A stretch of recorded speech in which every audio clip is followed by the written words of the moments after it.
इनका नाम है मंगल केवट। खुद नरेंद्र मोदी इनके फैन हैं।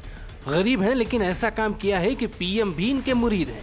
पर वाराणसी पुलिस ने इनकी इतनी भारी बेइज्जती की कि पीएम मोदी का लाज तक नहीं रखा। अब पीएम मोदी जिस व्यक्ति का हाथ पकड़ के दो दो बार मंच पर बुलाते हो, कोई खास तो होगा, लेकिन वाराणसी में इंस्पेक्टर को लगता है कि वो वर्दी में माफिया ब्रजेश सिंह हैं जो किसी को कुछ भी कह देंगे लेकिन कार्रवाई नहीं होगी। अब एसपी ही बताएं कि कार्रवाई कब होगी।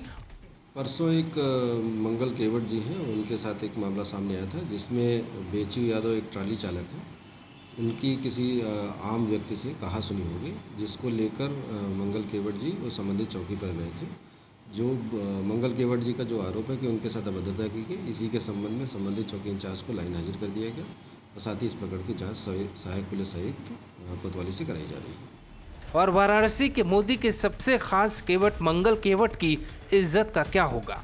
हमारे संवाददाता जमील अहमद मंगल केवट के पास पहुंचे और उनका दर्द समझा। आप भी सुनिए कि आखिर मदद करने के बाद भी एक इंस्पेक्टर ने मंगल केवट के साथ दुर्व्यवहार क्यों किया। प्रधानमंत्री नरेंद्र मोदी से 2 बार मुलाकात कर चुके मंगला प्रसाद केवट, जो एक समाजसेवी हैं और साथ ही साथ ट्रॉली चालक हैं, बनारस के मजदूर के नाम से जाने जाते हैं, लेकिन मंगला प्रसाद केवट से कुछ पुलिस वालों ने बदतमीजी की है। आइए खुद जानते हैं मंगला प्रसाद केवट से कि आखिर उनके साथ क्या हुआ था। मंगल जी, आपके साथ क्या हो गया? हम राजा दरोजे सगड़ी चलाते हैं।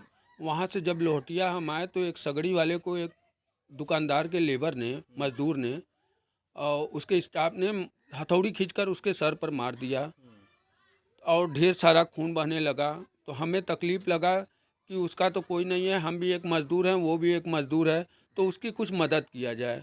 जिसको लेकर हम पुलिस चौकी पर मैदागिन पिकेट पर लेकर गए कि उसका कुछ दवा दारू हो जाएगा। तो वहाँ गए तो वहाँ कोई पिकेट पर था नहीं। एक मैडम बैठी थी, वो बोली सामने इंचार्ज साहब हैं, वहाँ आप चले जाइए। तो मैं सामने उस पट्टी इंचार्ज साहब के यहाँ गए कि सर ये इनके साथ ऐसा ऐसा चोट लगा है इनको।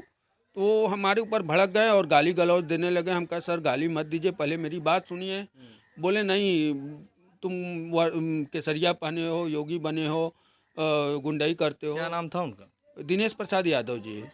अब वहीं से हमको बाल घसीटते हुए ढकेलते हुए कोतवाली तक ले गए और वहाँ ले जाकर 1 घंटा बैठा दिए और मोबाइल भी हमारा बंद करके स्विच ऑफ करके रख लिए और हमारे खिलाफ एफआईआर भी दर्ज कराएं, हमसे दस्तखत भी कराएं। तो हमारा सिर्फ यही कहना है कि गरीब आदमी चाहता है कि 2 वक्त की इज्जत की रोटी मिले, जिसके लिए मैंने प्रशासन के यहाँ जाता है, उसके साथ अगर गलत होता है तो किसके यहाँ जाएगा। कितना देर तक आपको बैठाया गया था एक थाने में? घंटा 1 घंटा बैठाया गया था।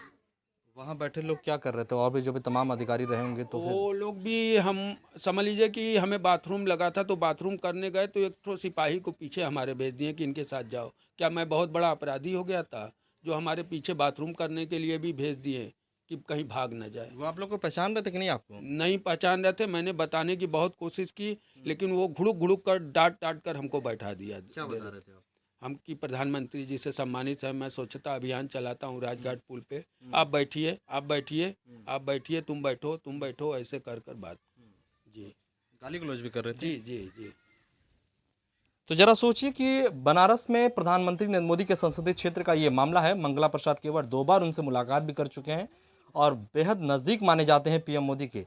जब ऐसे शख्स के साथ बनारस की पुलिस अगर इस तरीके के दुर्व्यवहार करती है, तो जरा सोचिए कि आम व्यक्ति के साथ किस तरीके से उनका व्यवहार और किस तरीके से उनका बातचीत रहता होगा, इससे अंदाजा लगाया जा सकता है। कैमरा पर्सन आकाश यादव के साथ जमील अहमद, ग्लोबल भारत, वाराणसी।